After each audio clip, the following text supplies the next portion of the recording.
Je te souhaite la bienvenue dans cette nouvelle vidéo. Aujourd'hui, je te propose 4 exercices sur des astuces et des fonctionnalités d'Excel. Mais avant cela, j'aimerais répondre à une question qui m'a été posée. Est-ce que Excel est extrêmement utilisé dans le monde de l'entreprise? Clairement, oui.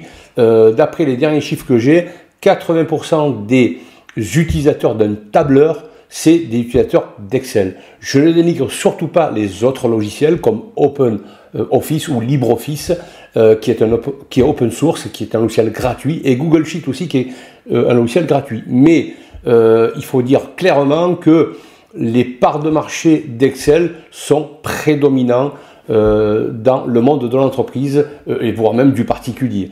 Voilà, donc je souhaitais vraiment répondre à cette question qui pour moi est quand même sensée et importante. Alors, on y va maintenant pour les 4 exercices.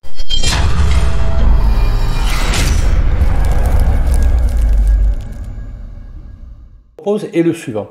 Alors, ce que je souhaiterais, c'est dans cette plage de données, mettre en place des formules qui me permettent, entre deux dates, date de début et date de fin, d'avoir l'année, plus le mois, ainsi que le nombre de jours restants. Alors, il est évident que je vais me servir de formules, peut-être que tu ne connais pas, mais celle-ci est quand même assez connue, c'est la fonction dateDiff. Mais je vais la travailler d'une façon assez spécifique. Alors, je vais, pour arriver à mes fins, déjà effacer ce que j'ai déjà fait ici. Je vais sélectionner cette plage de données et taper la fonction d'abord dateDiff. J'ouvre la parenthèse. Alors le souci avec cette fonction, c'est que tu n'as pas d'infobulle, c'est-à-dire que tu ne sais pas te repérer, il faut la connaître. Donc au début, je vais sélectionner la date de début, point virgule. Par la suite, je vais sélectionner la date de fin. Et c'est pour avoir la différence en année, entre guillemets, je vais mettre Y. Y pour year. Year qui veut dire année en anglais. Par la suite, je veux le mot année. Donc, je vais ici mettre le « et » commercial. Par la suite, je vais, avec un espace entre guillemets, mettre une virgule, espace aussi. Remettre le « et » commercial. Mettre à présent dateDiff pour avoir le nombre de mois. Alors, dateDiff, toujours pareil. Je vais sélectionner la date de début, point virgule, la date de fin et point virgule. Pour avoir la différence en mois, il va falloir que je mette YM, entre guillemets, M pour month ou mois en anglais. Je ferme la fonction dateDiff et je vais mettre le mot mois. Donc, je vais mettre un « et » commercial, guillemets, espace pour que ça ne se touche pas, le mot mois, je mets encore un espace et guillemets. Je mets entre guillemets parce que c'est du texte. Donc, toujours pour les jours maintenant, et commercial, alors dateDiff. Ici, je vais toujours sélectionner la date de début, hein, c'est toujours pareil, hein, la date de fin, point virgule, et entre guillemets, YD, D pour date, ou day, pardon, c'est plutôt day que date, ce qui veut dire jour. Donc, ici, je vais fermer, et je souhaite aussi avoir le jour.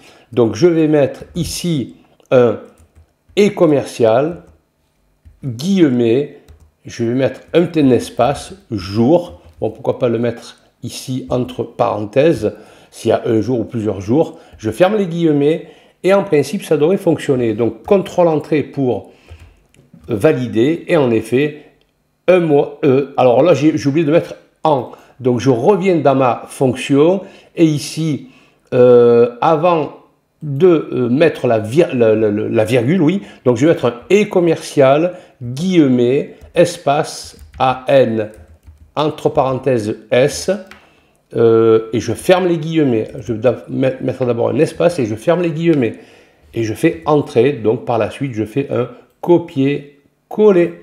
C'est un petit peu long, je le reconnais, mais certaines personnes ont besoin de ce type d'informations. Je te laisserai dans la description de cette vidéo le fichier Excel. Je te propose à présent de passer à l'exercice suivant. Donc ici, j'ai un tableau À l'horizontale, j'ai les mois et à la verticale, j'ai les vendeurs. Alors, je me rends compte que je me suis trompé. J'aurais dû, au préalable, mettre les vendeurs à l'horizontale et les mois à la verticale. Donc, j'ai deux possibilités d'automatiser cette tâche. Je vais d'abord sélectionner cette plage de données, CTRL-C pour copier. Je me mets dans n'importe quelle cellule où je souhaite transposer ce tableau. Aller dans collage, coller, collage spécial. Et ici, tu as transposé. Le tableau a été transposé. Alors, une autre façon un petit peu plus intelligente est de passer par la fonction transpose. Donc, je vais sélectionner la fonction transpose et je sélectionne mon tableau. Je fais entrer et le boulot est fait tout de même.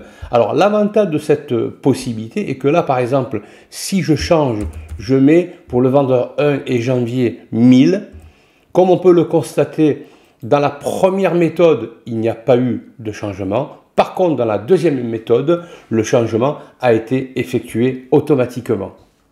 Je te propose à présent de passer à l'exercice suivant, qui est l'onglet Bourse. Voilà, donc là, ici, j'ai des actions dans lesquelles j'ai investi et je souhaiterais mettre certaines informations. Ne fais surtout pas ce que je vais faire, à savoir, tu vas aller sur un site boursier, par exemple Boursorama, pourquoi pas, et ici, tu récupères la cotation, par exemple, de Peugeot qui est de 72 € et tu vas l'écrire à la main. 72 €. Ne fais surtout pas ça.